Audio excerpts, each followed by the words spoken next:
ጤና ይስጥልኝ ክቡራትና ክቡራን የዩቲዩብ ቻናል ቤተሰቦች፣ ምሽቱን ሰበር ዜና ተሰምቷል። መካከላዊ ምስራቅን በተመለከተ ሰበር መረጃዎች በየሰዓታቱ እየወጡ ነው።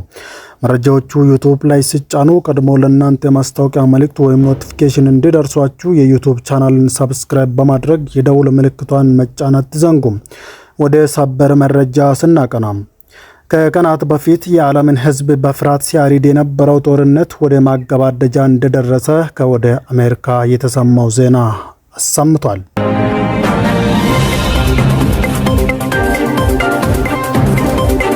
እስራኤል ኢራን ከተኩስ አቁም ስምምነቱ በኋላ ጥቃት ሰንዝራለች ስትል ከሰሰች።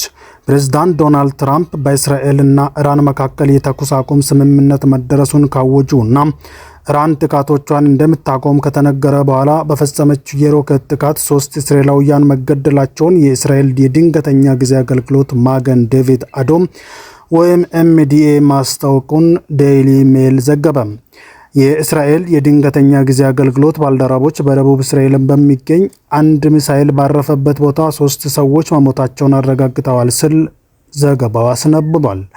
አክሎም 2 መካከለኛ ጉዳት የደረሰባቸው ሰዎች ወደ ሆስፒታል ተወስደዋል። 6 ቀላል ጉዳት የደረሰባቸው ሰዎች በቦታው ሕክምና እየተደረገላቸው ነውም ብሏል።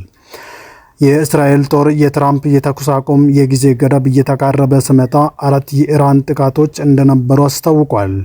የኢራን የውጭ ጉዳይ ሚኒስትር አባስ አግራቺ አገራቸው በእስራኤል ላይ የምታደርገውን የበቀል እርምጃ በአካባቢው ሰዓት አቆጣጠር 4 ሰዓት ላይ ማቆሟን ቢናገሩም የእስራኤል መከላከያ ሰራዊት ከጠዋቱ 6 ሰዓት ትንሽ ቀደም ብሎ ከኢራን በተተኮሰ ሚሳኤል ምክንያት በእስራኤል ውስጥ የሳይረን ድምፅ እንደነበር ገልጿል ሲል የዴሊ ሜል ዘገባ ያሳያል።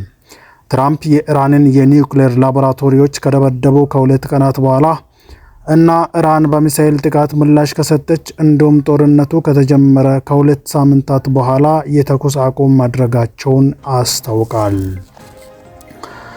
በያዝነው ዜና በእስራኤልና ኢራን የተኩስ አቁም ስምምነት ከተደረገ በኋላ የነዳጅ ዋጋ ቅናሽ አሳይቷል።